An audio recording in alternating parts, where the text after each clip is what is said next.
Buenas noches, alumnos. 8:05 arrancamos como siempre hasta que los compañeros se conecten. 8:05 en punto empezamos.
Listo, chicos, 8:05. Buenas noches nuevamente con todos. Bienvenidos a nuestra última sesión de este módulo corto de matemática financiera. Espero que les haya los conceptos que hemos visto, los consejos de que hemos hablado, las fórmulas que hemos aplicado les hayan quedado claras, sobre todo para, yo sé que lo que más les interesa son los deberes y el examen, pero a mí lo que más me interesa es su vida práctica, ¿no? Que estos conceptos ustedes los puedan llevar a su vida práctica, personal y profesional, en sus puestos de trabajo o en sus emprendimientos, que sería lo que más me agradaría, tener aquí un grupo de emprendedores que se aprovechen del sistema, entre comillas, y no que sean aprovechados por el sistema, como les pasa a muchos. Como les dije en esta última clase, vamos a tratar de hacer un par de tablitas de amortización para cerrar. Desen una revisada de lo que es la presentación de documentos financieros, muy interesante y práctica, sobre todo que ustedes conozcan un pagaré, una letra de cambio. Ya el tiempo no nos creo que no nos va a dar para eso, pero la presentación está muy buena subida en el módulo de la materia. Léanla porque es muy práctica como esta materia, como les digo, para su vida personal y profesional, más allá de pasar la materia. En este tema de amortización, la idea es explicarles a ustedes lo que es, las situaciones en las que se aplican y construir unas tablas, ¿no? Calcular los montos de pago y calcular el valor de los depósitos. En eso creo que se nos va a ir en esta última hora porque tengo un par de tablitas ahí para irlas construyendo, las pasé a Excel, para irlas construyendo con ustedes para que vean cómo se va haciendo.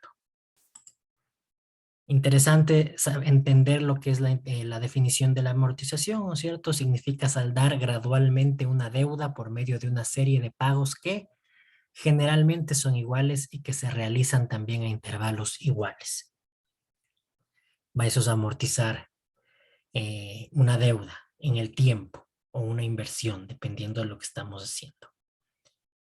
Y pasemos rápidamente a los ejemplos para estar listos para construir las tablas. Como les dije, en matemática financiera, la parte izquierda, la que estoy aquí señalando, es la importante, ¿no? Si entendemos la parte izquierda, si reconocemos bien los datos, la parte derecha de la fórmula es simplemente meter datos en una calculadora científica, ¿no es cierto? Entonces dice que Sergio Campos contrae hoy una deuda de $95,000 a 18% convertible semestralmente, que amortizará mediante 6 pagos semestrales iguales. ¿Cuál es el valor de R, de esos pagos? Entonces me pide R, tengo el capital, la deuda de los 95,000, la tasa de interés 0.18, no acordarse siempre a transformarla, y como me dice que son semestrales, pagos semestrales, la tasa anual la divido para 2 y me queda en el 0.09, y N son los 6 pagos, porque va a ser 6 pagos semestrales. Reemplazamos, ¿no es cierto? Tengo los 95,000 sobre 1 menos, hablo paréntesis, 1 más la tasa de interés 0.09, cierro paréntesis, elevado a la sexta potencia. A la menos 6, perdón, a la menos sexta potencia. La fórmula es con menos en aquí. Entonces tenemos que el pago que tiene que hacer cada uno de estos pagos son de $21,177. Otro ejemplo, ¿no es cierto? Una empresa dice que obtiene un préstamo de 700,000 que debe liquidar al cabo de 6 años. En 6 años va a pagar los $700,000. El consejo de administración, los dueños, deciden que se hagan reservas anuales iguales con el objeto de pagar la deuda en el momento de su vencimiento. Guárdeme todos los años para el final del tiempo pagar. Si el dinero del fondo se puede invertir de manera que produzca 16% de interés, ¿cuánto deberá depositar el fondo para acumular los 700,000 al cabo de los 6 años? Nuevamente necesito saber R, cuántos van a ser esos pagos. De un capital de 700,000, una tasa de interés del 0.16 en 6 pagos, me dice. 6 años. N es igual a 6. Nuevamente Hago la transformación, 700,000 por los 0.16 sobre dividido para el 1 más a la n-1. Los pagos son de 77,900 dólares mensuales. Esto, como les digo, cualquiera con una tabla con una calculadora científica. No es más que reemplazar datos en fórmulas que ustedes ya conocen y que hemos tratado. Pero tenemos nuestra primera tablita de amortización, ¿no es cierto? ¿Qué me dice aquí? Que una deuda de 95,000 contratada a 18% convertible semestralmente y que se iba a amortizar mediante pagos semestrales de 21,000. Me dice, comprenda, para mejor comprensión es necesario construir la tabla de amortización. Pero la presentación ya nos viene dada la tabla, así que chiste. Yo con ustedes quiero construir la tabla y ya la tengo aquí. Pero obviamente vamos a irla construyendo con ustedes para que vean cómo se llegó a cada uno de estos valores, ¿no es cierto? Entonces me dice primero que 95,000 dólares es la deuda que yo iba a contraer, ¿no es cierto? Una deuda de 95,000 dólares. Si ven la celda E donde estoy puesto, la E2, 95,000 dólares.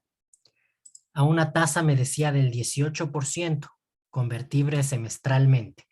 Como me dice que la tasa es convertible del 18% convertible semestralmente, hay que dividirla para 2, para los semestres. Por lo tanto, ya no es del 18%, sería del 9%. Esto se expresa numéricamente con el 0,09% que tengo aquí. ¿Qué otro dato me daba el problema? Me daba los pagos. Ya me decía que yo iba a pagar 21,177,36 cada mes. Eso ya me dijo el problema, y entonces igual me dijo que son 6 pagos. Entonces ya tengo aquí mis 6 pagos semestrales identificados. Aquí están los 6 pagos semestrales. Todos los pagos son iguales, acuérdense de la amortización. Y ya los tengo puestos ahí. Tengo 95,000 aquí. Vamos para que vayan entendiendo. Estos 95,000. Entonces me dice que tengo que aplicar la tasa para saber cuál será mi interés sobre saldo. Voy a empezar a llenar estas columnas de aquí. Esta de aquí es la primera que voy a poner. Entonces por eso me había ayudado acá con la celda donde tengo la tasa de interés, 0,09. Es una multiplicación, como ustedes ven. 95,000 por 0,09 me da 8,550. Mi primer interés que tengo que tener claro aquí, 8,550. Paso para acá a mi tabla. Y ustedes ven ya cómo se me van moviendo los números. Después tendría yo que sacar el valor de la amortización. Este que está aquí. ¿Cuánto es lo que tengo que amortizar el primer año o el primer vencimiento?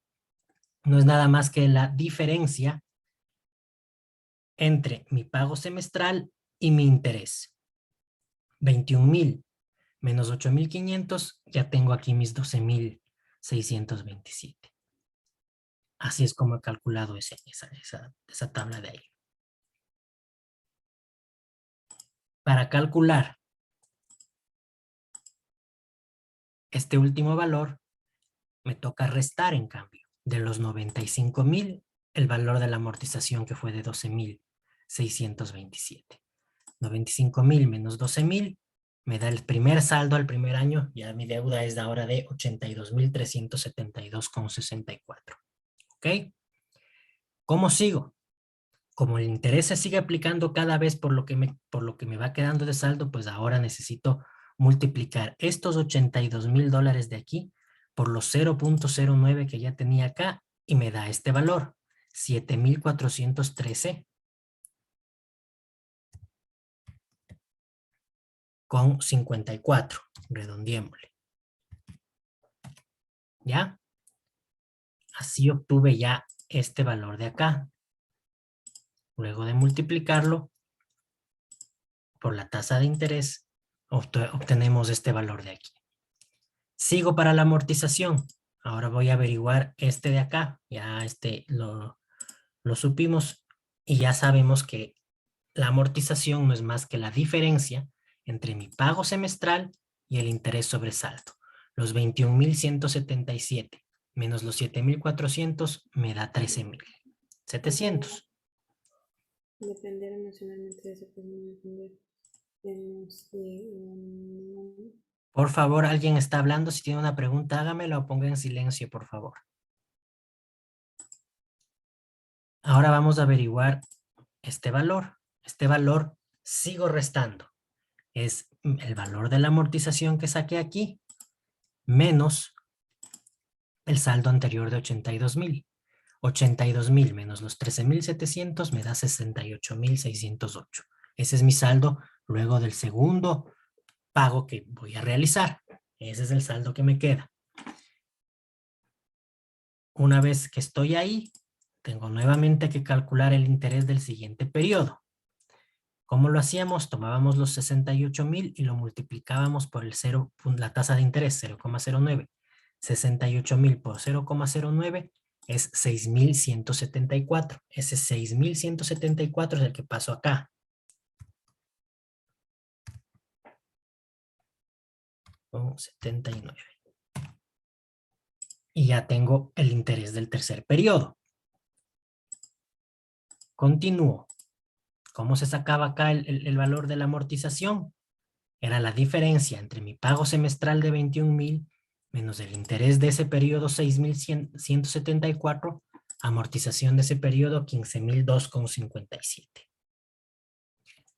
¿Qué saldo tengo? ¿Cómo averiguo el valor que viene acá? Es otra resta. Los 68.000 que era mi saldo anterior, menos los 15.000 de ahora, obtengo 53.606,25. Y continúo. Ingeniero, no se lo escucha.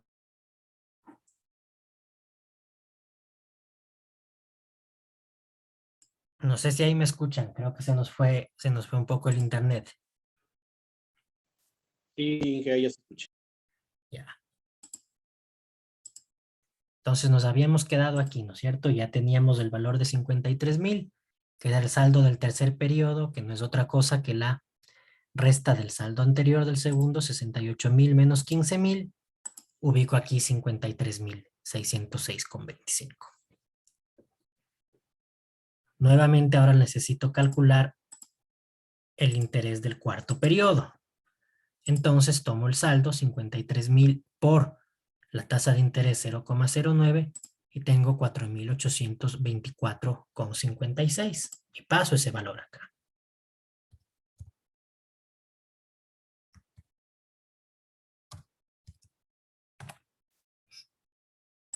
Y ya lo tengo.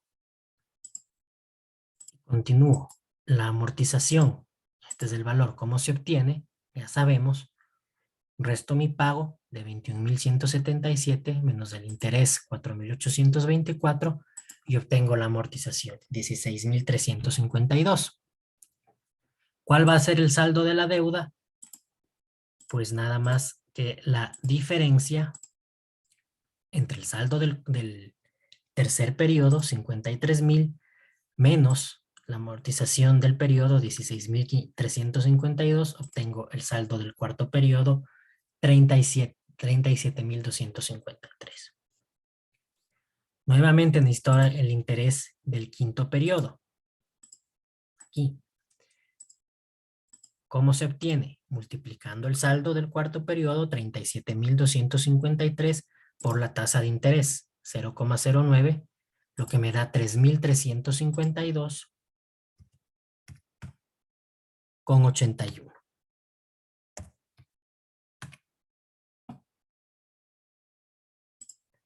Y continúo. Si ya tengo el interés, ahora debo calcular la amortización, que es la diferencia del pago semestral, 21.100, menos el interés sobre saldo, 3.300, me da un resultado de 17.824. ¿Y cómo averiguo el saldo? el saldo es nada más que el saldo del el saldo del quinto periodo va a ser el saldo del sexto periodo menos la amortización del quinto. 37,000 menos 17,800, total 19,428. Tengo que calcular el interés del último periodo, del sexto. Acá. ¿Cómo se hacía? El saldo del quinto periodo, 19,400 por la tasa de interés 0,09, me da un valor del interés del último periodo del sexto, 1,748,60.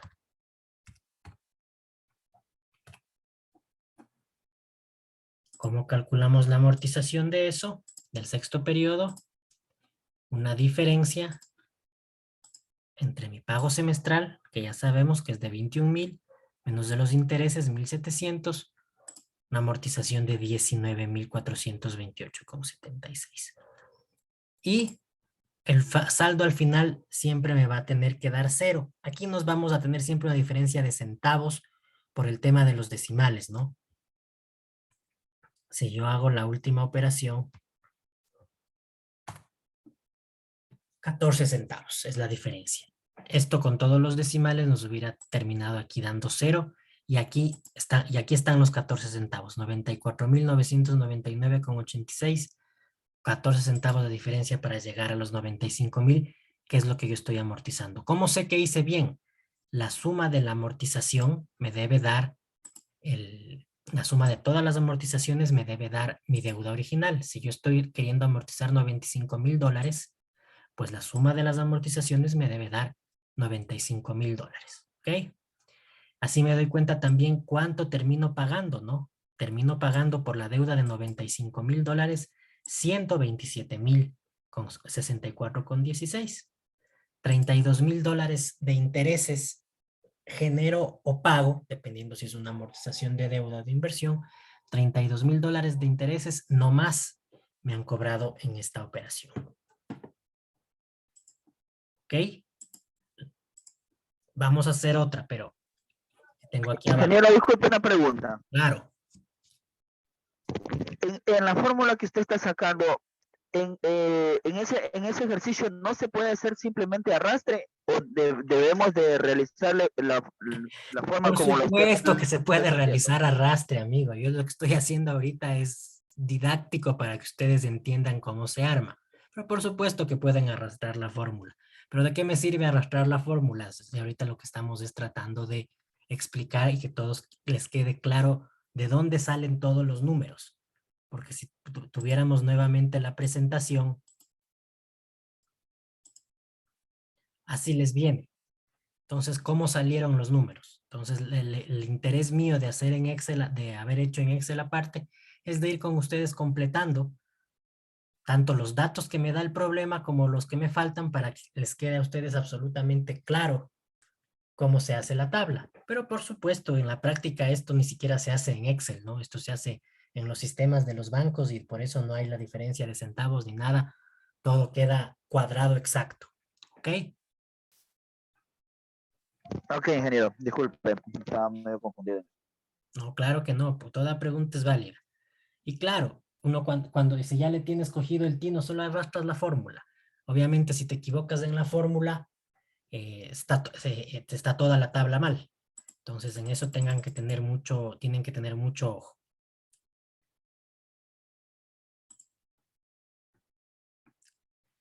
El siguiente ejemplo que va con la siguiente tabla. Calcula el valor de los pagos y elabore la tabla de amortización para saldar un adeudo de $4 millones con un interés del 36% convertible bimestralmente si la deuda debe ser saldada al cabo de un año, haciendo pagos bimestrales que comienzan dentro de 2 meses. Me vuelve a pedir cuál será mi pago ERE, me da el capital los 4 millones, la tasa de interés de los 36, como me dice que son convertibles, perdón, les dije que estoy con un poco de ronquera en estos días. Perdón, un momentito, voy en un segundo.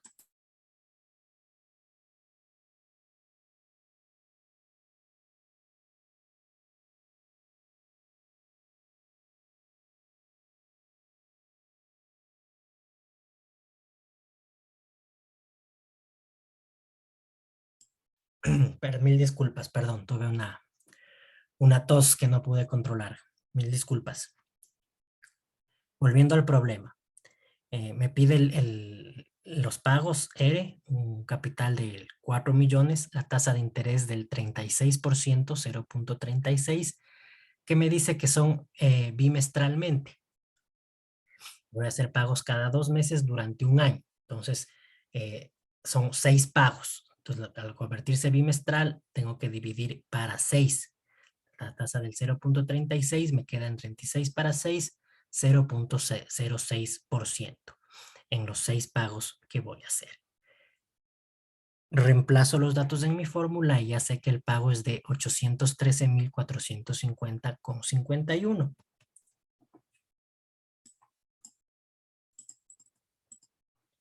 Y luego me dice, ok, entonces arme su famosa tablita de amortización. El material de la universidad, del instituto, ya nos da la tabla, pero como les dije, el interés mío es que ustedes vean la tabla cómo se la va formando. Entonces, tenemos aquí el segundo problema. Olvidémonos del primero para irla armando, ¿no es cierto? Tengo los 4 millones de dólares como préstamo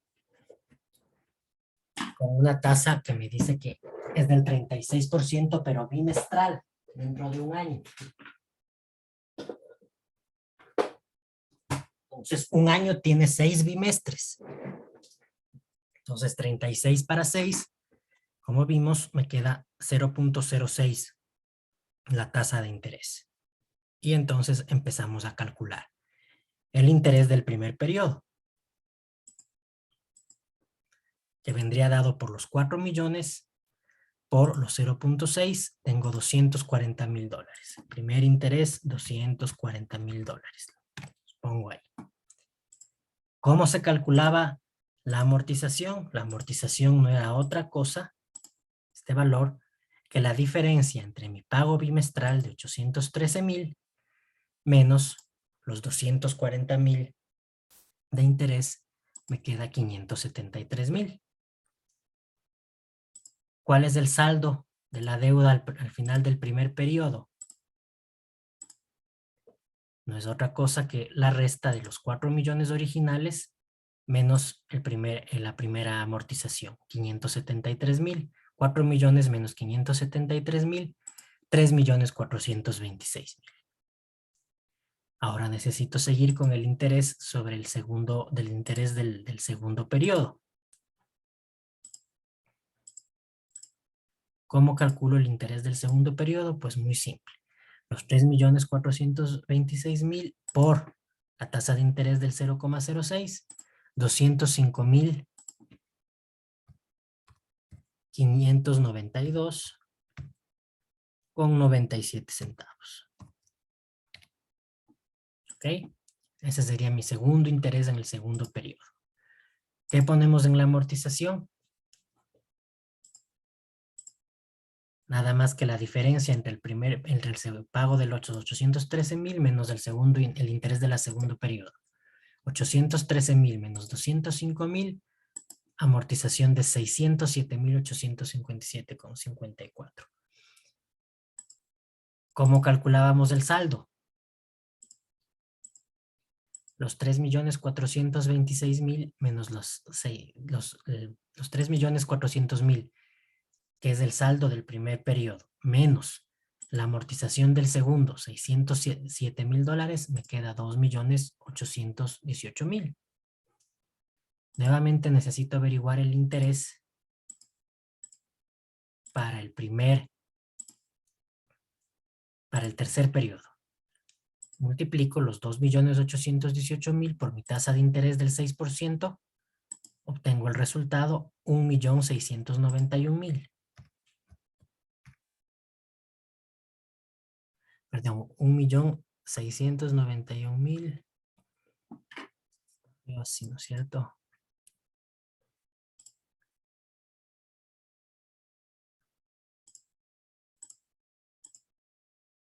Eso. Es 169,000 121,52. Ese ha sido el interés del tercer periodo. ¿Cuál es la amortización? La diferencia entre mi pago del tercer periodo menos el interés del tercer periodo, 813,000 menos 169,000, 644,328. ¿Qué saldo me va a quedar en el tercer periodo? La diferencia entre el saldo del segundo periodo y la amortización del tercer periodo. 2,800,000 menos 644,000, 2,174,000. Necesito calcular nuevamente el interés ahora del cuarto periodo. Los 2,174,000 por 0.006 de la tasa de interés, 130,461,78 centavos. Ese es el interés del cuarto periodo. Necesito ahora el interés, perdón, la amortización del cuarto periodo, que no es otra cosa que la diferencia del pago, 813,000, menos el interés, 130,000, 682,000. ¿Cuál es el saldo del cuarto periodo? Nada, no es otra cosa que la diferencia del saldo del tercer periodo, 2,174,000 menos los 682,000 que amortizamos en el cuarto periodo, me da 1,491,000. Vuelvo a necesitar calcular el interés del quinto periodo. El interés del quinto periodo viene dado igual por el saldo del cuarto, 1,491,000, por la tasa de interés, 89,482,45. ¿Cómo obtengo la amortización del quinto periodo? Diferencia entre el pago de 813,000 y los $89,000 del interés, lo que me da 723,000, la amortización del quinto periodo. El saldo del quinto periodo pues va a salir de la resta del saldo del cuarto periodo menos la amortización del quinto, 1,491,000 menos 723, el saldo del quinto periodo es $767,000. El interés del sexto y último periodo va a salir de los 767,000 por la tasa de interés del 6%, $46,044.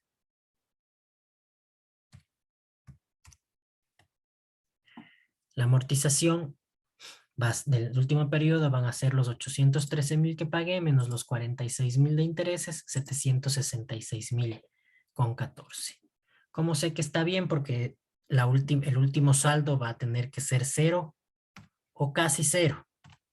Creo que aquí hay unos 3 centavos de diferencia que se ven acá, ¿no es cierto? 3,999,999,97 centavos.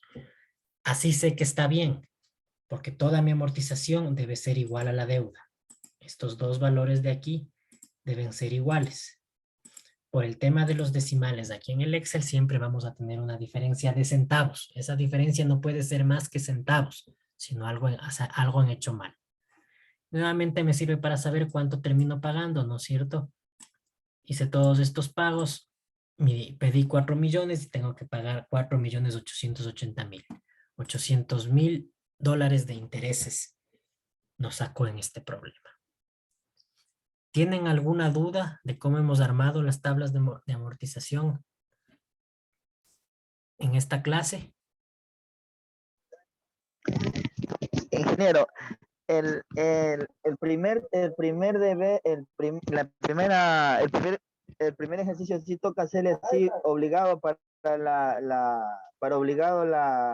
sacar el primer interés, la amortización y luego poderlo arrastrar, ¿verdad? Por supuesto, pues amigo, tienes toda la razón.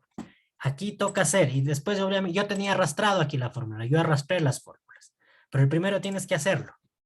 Yo hice toditos con ustedes por un tema pedagógico, didáctico, Repetí 12 veces la operación para que les quede claro la forma en que se va llenando, pero obviamente y tú en Excel, si ya haces bien la primera, arrastras las fórmulas y ¿cómo compruebas? La suma de todo lo que es las amortizaciones debe ser igual a al préstamo o a la inversión que está dada. 4 millones, como tú ves aquí, tiene que ser igual a los 4 millones acá abajo. La diferencia se acepta de centavos. Si ya es más de centavos, algo hicieron mal. Pueden haber diferencias de centavos nada más, como nos pasó en estos dos problemas. En el primer problema, 14 centavos, en el segundo, 3 centavos. No pasa nada, está bien. ¿Ok?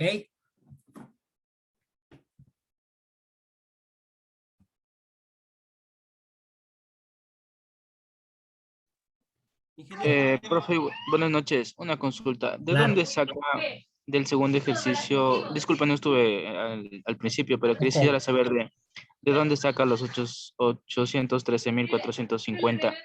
Ya, el pago que nos toca hacer viene dado de acá. Calcule el valor de los pagos y elabore la tabla de amortización para saldar el adeudo de los 4 millones. Esto es un problema que empieza aquí desde que calculamos el valor de los pagos. Aquí, como tú ves, están los 813.450,51. No es nada más que aplicar esta fórmula para saber cuántos son los pagos que te toca pagar. Esta fórmula, ¿no es cierto? Capital por interés sobre 1 menos 1 más la tasa de interés, elevado todo eso a la menos n. Entonces, como les decía en un inicio, o como hemos visto en todo este periodo, el key del asunto está aquí en la parte izquierda, ¿no? Si yo defino bien cuáles son los componentes del problema, acá es una simple reemplazo de datos en la calculadora científica y obtengo el resultado. No hay mucho que darle. Aquí es donde lo que tenemos que entender bien es los problemas, los datos. Y luego sí pasamos a la tabla, que es la que vimos, ¿no? Está aquí, ya está elaborada, entonces los 813.000 tuve ese copia acá y todo lo demás fuimos calculando y llenando de la tabla. ¿Ok? Sí, gracias, Inge. Esta presentación igual la tiene, así que revísenla. ¿Alguna otra duda sobre la tabla de amortización para ver si revisamos un poquito los documentos financieros y cerramos la clase? ¿Cómo está? Buenas noches, ingeniero. Sí, una consulta. En el momento de nosotros elaborar la tarea en el Excel, nos sale esa diferencia de los centavos, como dice usted en el Excel. ¿Y lo podemos subir así como dice en el Excel o tenemos que necesariamente que cuadrar en cero? Si quieren cuadrar en cero, no importa. No tengo problema. Yo entiendo cómo funciona el Excel, entiendo si les falta 3 centavos, 14 centavos, 15 centavos, igual no les va a poner mal por eso. No importa, si le quiero redondear, redondearle. No tengo lío. No pasa nada.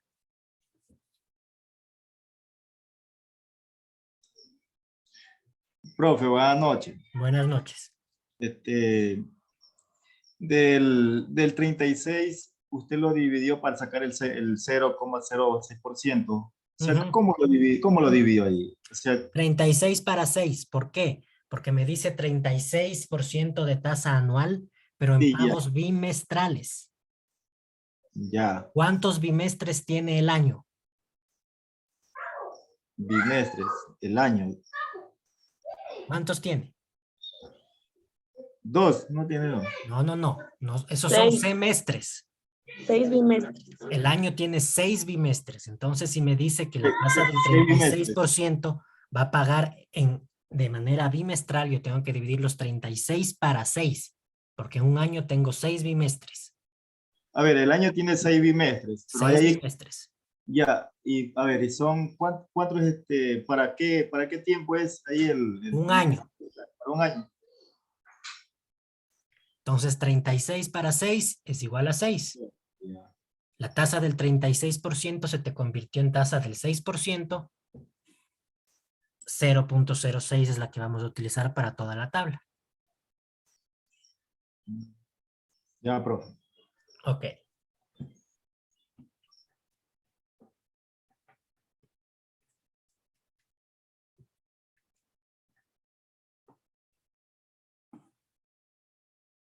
Ok, vamos a ver si avanzamos unos 10 minutitos de los documentos financieros. Permítanme cambiar de presentación.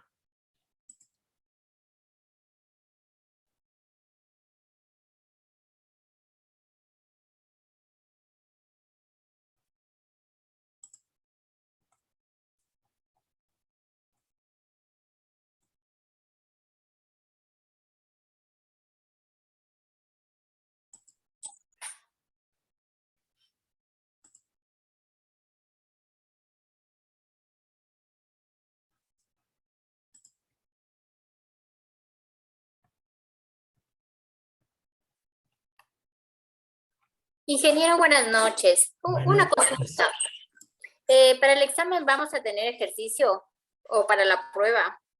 Van a haber ejercicios, claro que sí, es matemáticas.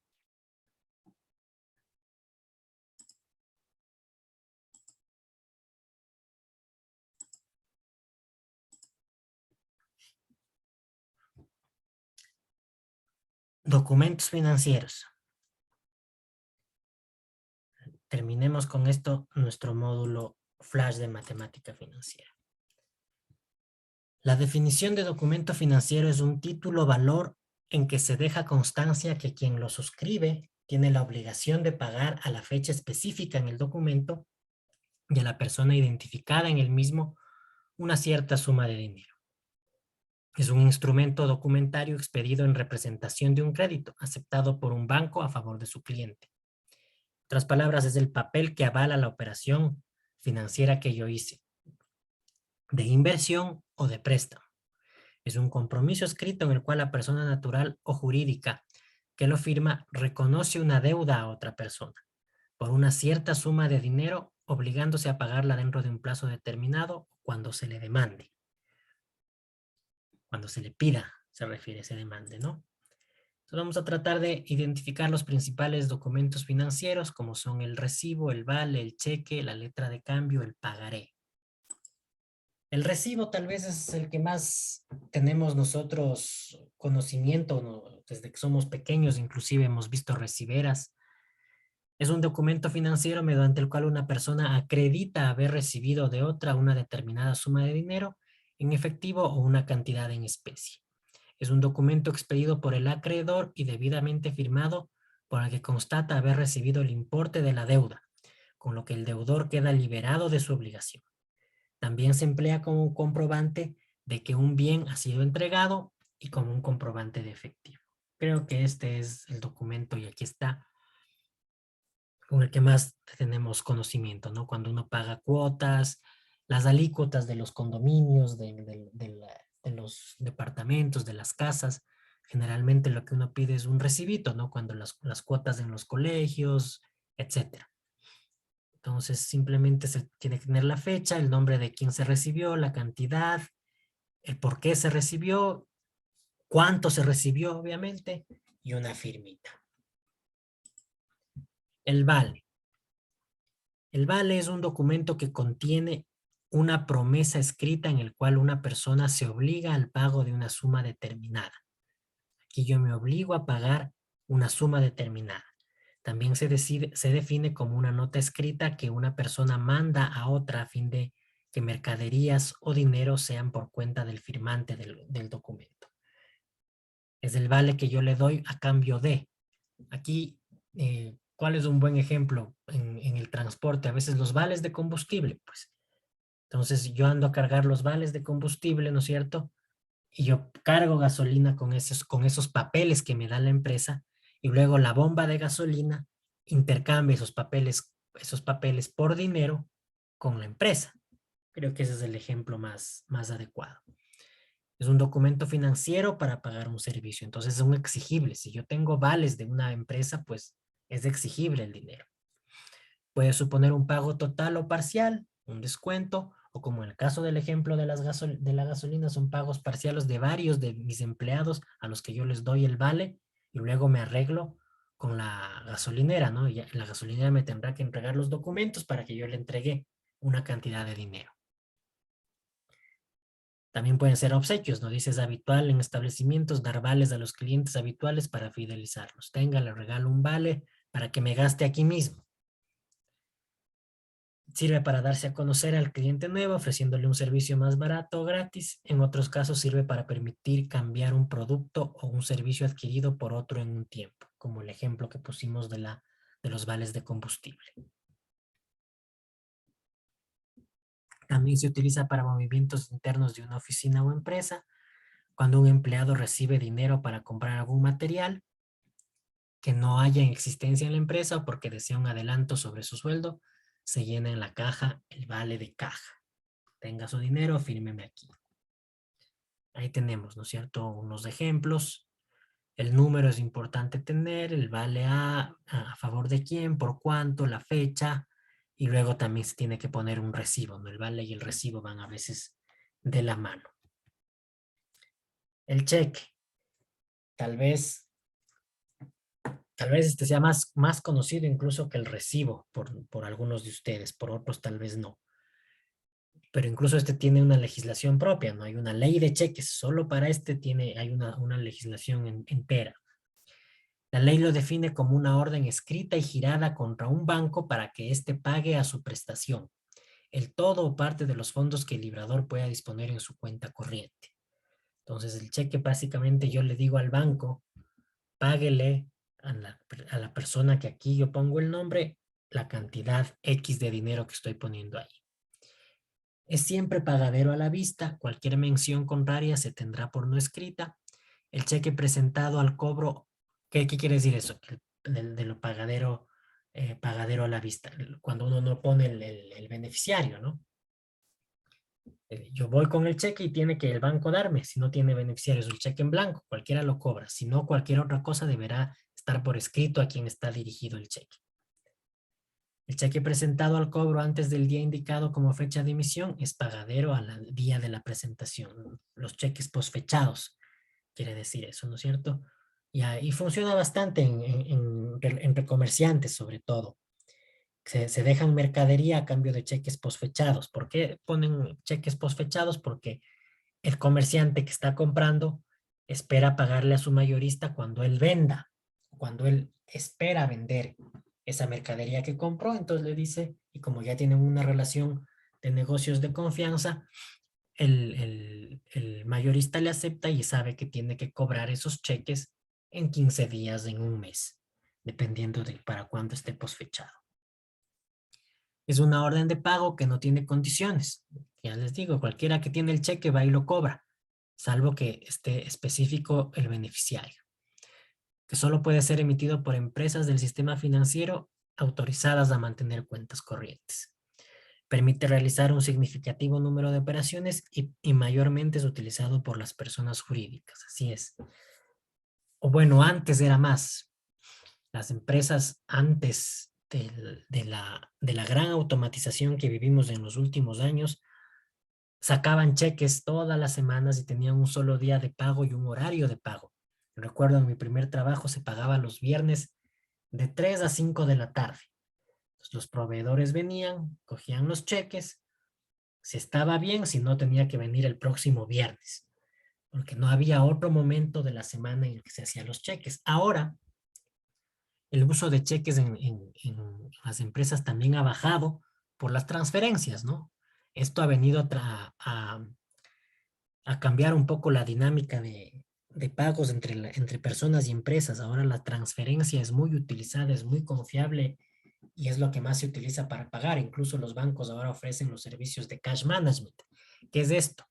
Manejarle su nómina, manejarle sus proveedores a cambio de una cantidad por cada operación que usted haga y pues está garantizado que el pago llega a sus empleados o a sus proveedores.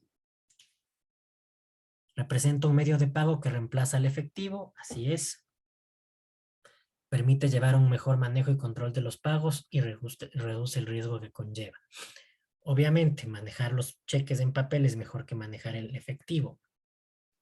Y en los saldos uno puede manejar cuánto le queda en su cuenta. Como les digo, ahora todo eso va en camino de usarse bien poco por las transferencias bancarias. El cheque tiene un plazo de presentación de 30 días después de la fecha de su emisión, en el caso del diferido desde el día señalado a este. El cheque es pagado al instante de ser presentado, no se puede consignar en este a una fecha futura para su cancelación, a excepción de que los mismos sean diferidos. Quien disponga de una cuenta corriente puede solicitar un talonario con este tipo de cheques para pagar. Solo los cuentacorrentistas pueden manejar cheques, los cuentaahorristas no. ¿Cuál es la obligación de un emisor de cheques? Comprobar que existan los fondos disponibles para efectuar el pago. Eso quiere decir girar un cheque con fondos para que no rebote. Si no, debe contar con autorización para que el banco le sobregire la cuenta. Esto también el sobregiro de cuenta es un servicio que brinda el banco y que dan con costo o sin costo dependiendo de la relación que tengan con el cliente. Hacen sobregiros con la condición de que usted en 24 o 48 horas cubra la diferencia. Si se emiten cheques sin fondos, el banco deberá cerrar la cuenta corriente. Eso es grave, ¿no? Y si en un año la entidad financiera girada rechaza 10 veces el pago de uno o más cheques por carecer de fondos, ya sea que se deje o no la constancia de ellos en el título. Es grave cuando uno gira un cheque y no tiene fondos. Uno queda marcado en el historial financiero por esto. Por eso, si uno tiene cuenta corriente, debe tener una buena relación con su asesor, porque alguna vez a todos nos pueda pasar que necesitamos un sobregiro por 24, 48 horas y los bancos lo dan, pero debe haber una comunicación y confianza. Debe procederse de igual manera con que la superintendencia. Los bancos tienen que cerrar en un plazo de 10 días las cuentas que figuran en la lista citada. O sea, las personas que ya pagan con cheques sin fondos pierden su cuenta. Puede durar un año su penalización, ¿no? Por otro lado, se puede cancelar el pago de un cheque si se denuncia su pérdida o sustracción o por otras causas que señala la ley, bajo la condición de interponer la demanda judicial. Esto es como todo, ¿no es cierto? Si a cualquiera se le puede perder o le pueden robar la chequera, entonces haga la denuncia y pues se anula todo ese talonario de cheques y así nadie se puede beneficiar de su robo o de su pérdida o de que le han falsificado la firma. Los cheques no negociables son los pagados a la persona en cuyo favor se emitió. A pedida de ella se puede depositar en una cuenta corriente u otra cuenta que sea del titular. Los de pago diferido, emitidos para ser cobrados en fecha futura, o sea, los postfechados, como decíamos, y los de gerencia, girado por los bancos con cargos a ellos mismos. Hay dos formas de endosar el cheque, que es el endosar que otra persona pueda cobrar un cheque que está a mi nombre.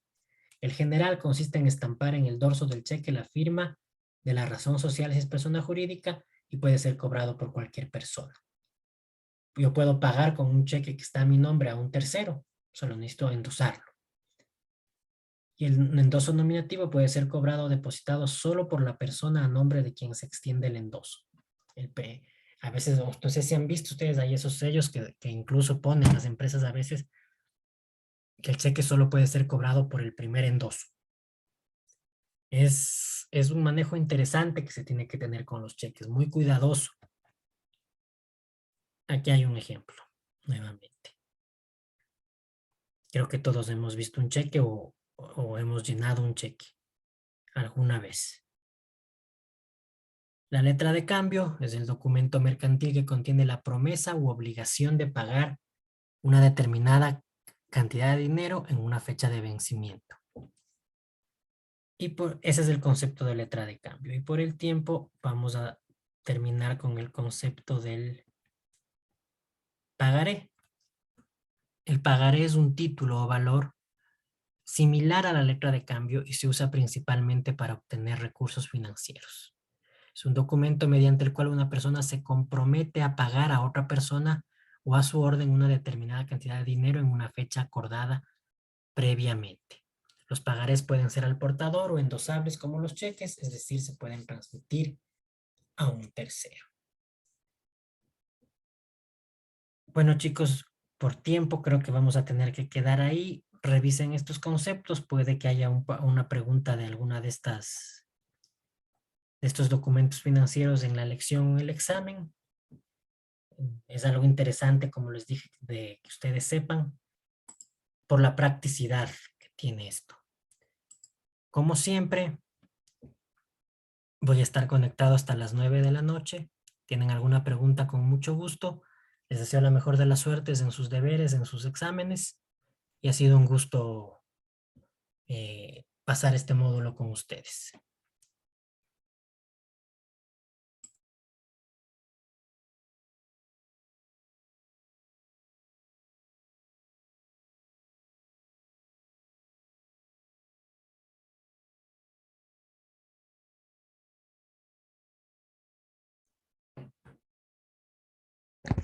Ingeniero, buenas noches. Disculpe la pregunta. Quería saber por qué no han subido todavía las clases a la plataforma, las clases pasadas, ya que la verdad nos sirve para guiarnos un poco más hacia las tareas.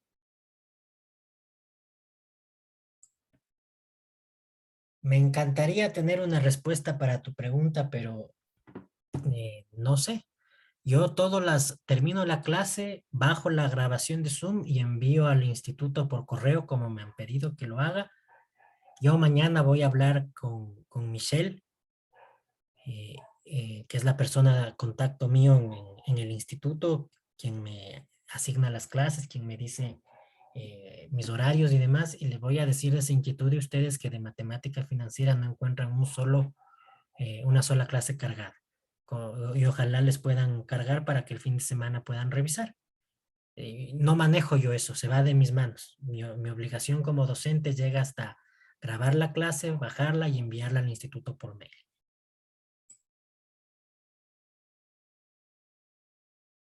Gracias. Sí, yo justamente estuve el día de ayer en el instituto hablando sobre este tema y esta inquietud. Y lo que me supieron manifestar es que me comunique con el profesor cualquier duda, porque ellos tenían un inconveniente con el tema de informática. Estaban cambiando algunos servidores y que por eso no habían subido las tareas y, digamos, no habían subido el tema este de los videos. Porque yo les había aclarado que usted ya envía siempre las clases grabadas y no tenemos, ya acabamos su clase, acabamos la materia y no tenemos una sola grabación. Entonces eso me supieron manifestar, pero como usted dice que va a hablar con su contacto, sí sería bueno que le exija y le obligue a que suba ya ese material, porque como les había explicado yo también a los señores, es algo que nos guía y nos aclara tal vez un Aparte poco que más. es parte de la oferta del instituto. Entonces, Washington, tienes toda la razón. Yo el día de mañana voy a decirle a Michelle. Yo lo hago como te digo, ahorita acabo y ya les envío, porque después uno ya se ocupa en otras actividades, en el trabajo y ya se olvida. Yo dedico mi tiempo a mi clase desde antes preparándola y la dejo terminada hasta cuando envío el video. Para esto mismo, para que lo tengan pronto. Así es, ingeniero. De su parte no ha faltado, eso es lo que les aclaré, que de usted no ha faltado y siempre ha estado abierto a ayudarnos, pero creo que es el compromiso del instituto, como usted dice. Gracias, Inge. Gracias a ti, Washington.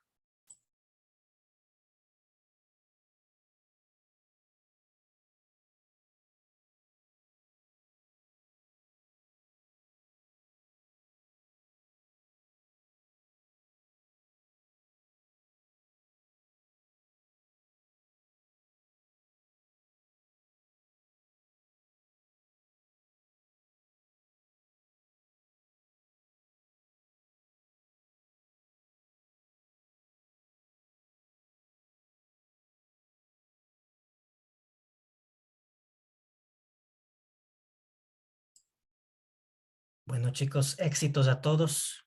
Ojalá nos veamos en alguna otra materia en el futuro, no en la misma. Espero que les vaya a todos muy bien. Buenas noches, pasen bien. Gracias, ingeniero. Esperamos contar con usted, que es un buen elemento. Gracias. Gracias, ingeniero. Gracias, ingeniero. Muchas gracias.